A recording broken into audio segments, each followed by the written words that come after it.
మేము ఆశ్చర్యకరమైన మరియు ఆసక్తికరమైన ఏదో ప్రదర్శించేందుకు ప్రాథమిక రుజువు సైన్స్ అద్భుతం. ఇది ఒక భౌతిక వస్తువు 1000 సంవత్సరాల క్రితం రాయబడిన ఒక పాత పుస్తకం. ఈ పుస్తకంలో అద్భుతమైన కవిత్వం, లోతైన గద్యం, స్థిరమైన తత్వశాస్త్రం మరియు నైతిక వ్యవస్థలున్నాయి. ఇది శాస్త్రీయ దృగ్విషయాలను మరియు గణిత సమరూపాలను అసాధారణమైన రీతిలో వెల్లడిస్తుంది. ఈ పుస్తకం ప్రధాన ప్రశ్నలకు అంతిమ సమాధానాలను మరియు లోతైన నైతిక మార్గదర్శకత్వాన్ని అందిస్తుంది. ఇది స్పష్టతను అందిస్తుంది మరియు సత్యం యొక్క అన్వేషకులను జీవిత ఉద్దేశాన్ని అర్థం చేసుకోవడం ద్వారా సంతృప్తితో నింపుతుంది. ఇది దేవుని ఉనికిని ప్రస్తావిస్తుంది మరియు ఆయన చిత్తాన్ని పూర్తిగా వెల్లడిస్తుంది. సాక్ష్యం దాని టెక్స్ట్ లోపల ఎన్క్రిప్ట్ ఒక గణిత code. The book convincingly verifies the existence of God and at the same time completely reveals His will. This concrete evidence is the mathematical code encrypted within the text. ఈ పుస్తకంలో నిష్పత్తులు, సమరూపతలు, శ్రేణులు మరియు సంఖ్యా విలువలపై ఆధారపడిన సంక్లిష్టమైన గణిత నిర్మాణం. అక్షరాలు, పదాలు, వాక్యాలు, అధ్యాయాలు ఈ సంక్లిష్టమైన నిర్మాణంలో సమలేఖనం చేయబడ్డాయి. ఈ పుస్తకం యొక్క ప్రాచీన మూలాలను పరిశీలిస్తే అధునాతన సాంకేతిక పరిజ్ఞానం లేకుండా ఇటువంటి ఖచ్చితత్వాన్ని సృష్టించడం ఊహించలేదు. ఈ అసాధారణ గ్రంథం ఖురాన్. ఇది గతం మరియు వర్తమానం యొక్క గొప్ప ఆలోచనాపరులు వెతుకుతున్న రకమైన రుజువును అందిస్తుంది. పైథాగరస్, సోక్రటీస్, ప్లేటో, అరిస్టాటిల్, అల్ఫరాబి వంటి పేర్లు గుర్తుకొస్తాయి. అవరోయిస్, Avicenna, Thomas Aquinas, Kepler, Galileo, న్యూటన్లు కూడా ఉన్నారు. మార్చు ఆధార పత్రిక.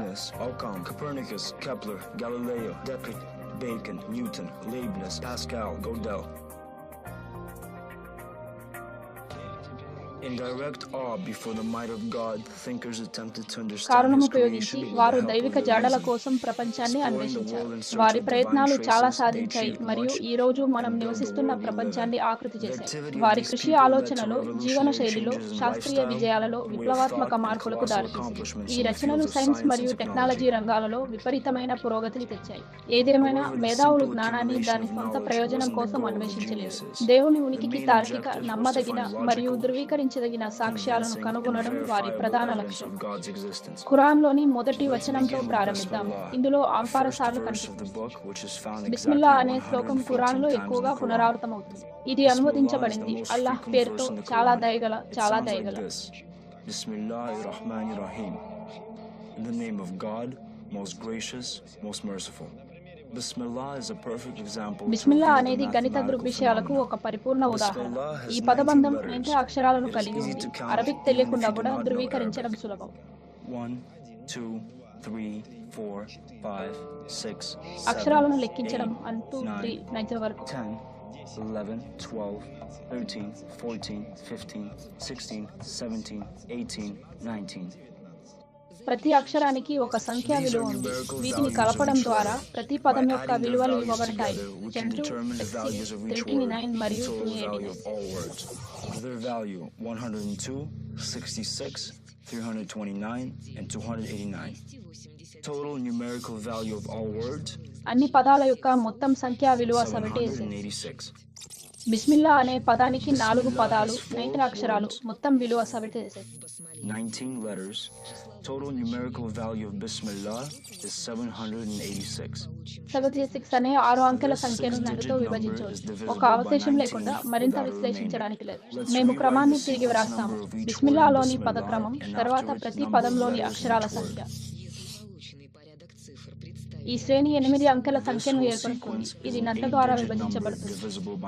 ప్రతి పదంలోని అక్షరాల సంఖ్యను తరువాతి పదంలోని అక్షరాలకు జత చేస్తే మనకు 9 ద్వారా విభజించదగిన చిడు అంకెల సంఖ్య లభిస్తుంది.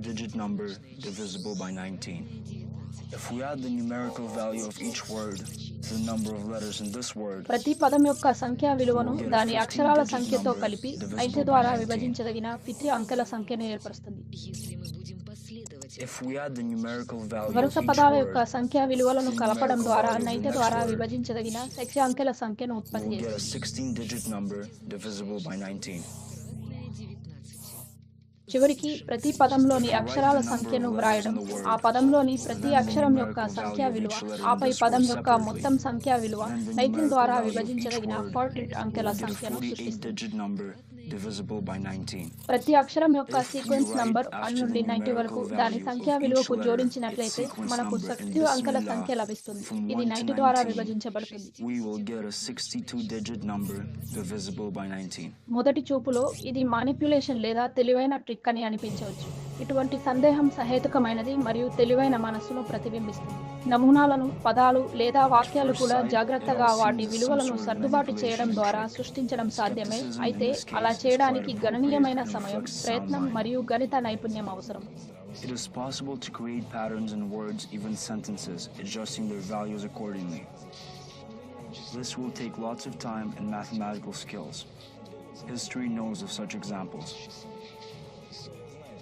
చరిత్ర ఇటువంటి ప్రయత్నాల ఉదాహరణలను నమోదు చేసింది. కానీ ఈ పద్ధతిని ఒక మొత్తం పుస్తకానికి వర్తింపజేయడం, ఒక సాహిత్య కళాఖండం, చారిత్రక పత్రం, మత గ్రంథం, తాత్విక గ్రంథం, నైతిక నియమావళి మరియు న్యాయ సంకలనం పూర్తిగా అవాస్తవికం. ఇటువంటి పనిని నెరవేర్చడానికి అవసరమైన సంక్లిష్టత మరియు అపారమైన ప్రయత్నం ఊహించలేనిది. మానవ మేధస్సు, ప్రత్యేకించి 7వ శతాబ్దంలో, అటువంటి పని కోసం కేవలం అమర్చబడలేదు. ఈ పరిమాణం యొక్క డేటాను లెక్కించడానికి అధునాతన సూపర్ కంప్యూటర్ సాంకేతికతల అవసరం. ఖురాన్ ఇలా చెప్తుంది: మీరు సత్యవంతులైతే దానిలాంటి 10 అధ్యాయాలను కల్పించండి మరియు అల్లాహ్ను విడిచిపెట్టి మీరు చేయగలిగినదంతా ప్రార్థించండి. ఈ రోజు వరకు ఈ సవాలు నెరవేరలేదు మరియు ఖురాన్ యొక్క గణిత అద్భుతాన్ని ఎవరూ తిరస్కరించలేకపోయారు.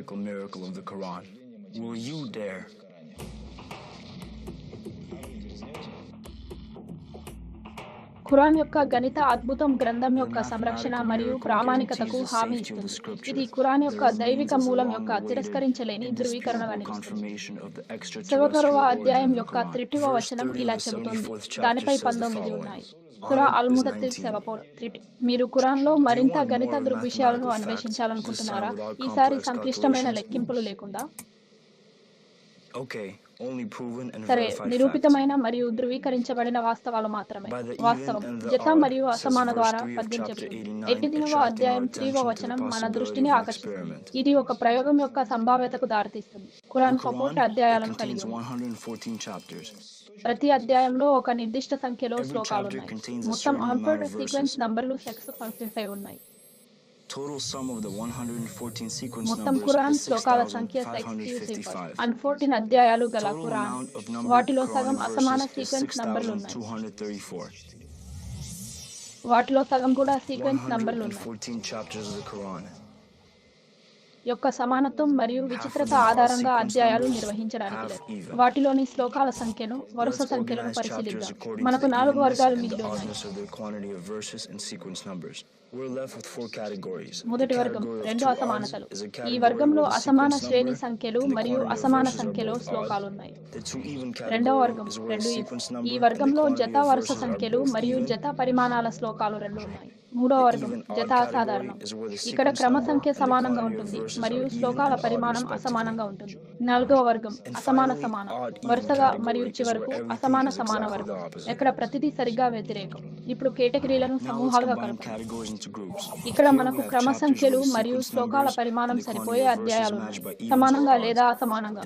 ఇతర సమూహంలో క్రమ సంఖ్య మరియు శ్లోకాల పరిమాణం సరిపోని అధ్యాయాలు ఉన్నాయి, సమానత్వం మరియు అసమానత ద్వారా. ఈ కింది వాస్తవాలు నిజంగా ఆశ్చర్యకరమైనవి. 2 సమూహాలలో పంపిణీ మరియు శ్లోకాల సంఖ్య సమరూపంగా మాత్రమే కాదు, సమానంగా కూడా ఉంటాయి. అయితే సురా సంఖ్యల మొత్తాలు మరియు సంబంధిత సమూహాల్లోని ఆయా సంఖ్యలు సమానంగా ఉంటాయి. మొత్తం ఖురాన్ అంతటా ఒకే కారకాల మొత్తాలు. మన ముందు ఒక పరిపూర్ణ సామరస్యం, సమరూపత మరియు అందం ఉన్నాయి. కోడ్ 19 అనేది ఖురాన్లోని మొదటి వచనంలో మాత్రమే లేదు, కానీ సాహిత్యపరంగా మొత్తం మొదటి సురా గుండా వెళ్తుంది. అల్-ఫాతిహా మొదటి సుర 7 శ్లోకాలను కలిగి ఉంది. ప్రతి శ్లోకం యొక్క క్రమ సంఖ్యను వ్రాద్దాం. ప్రతి శ్లోకంలో పదాల సంఖ్య, ప్రతి శ్లోకంలో అక్షరాల సంఖ్య, ప్రతి శ్లోకం యొక్క సంఖ్య విలువ. మొత్తం సురాలో మొత్తం పదాల సంఖ్య, మొత్తం సురాలో ఉన్న అక్షరాల సంఖ్య 39. సురాలోని అన్ని పదాల సంఖ్య విలువ 1043. ఇప్పుడు అందుబాటులో ఉన్న శ్రేణులను 9 ద్వారా విభజించదగిన సంఖ్యలుగా సూచిద్దాం. Numerical value of all words in the surah, 10,143.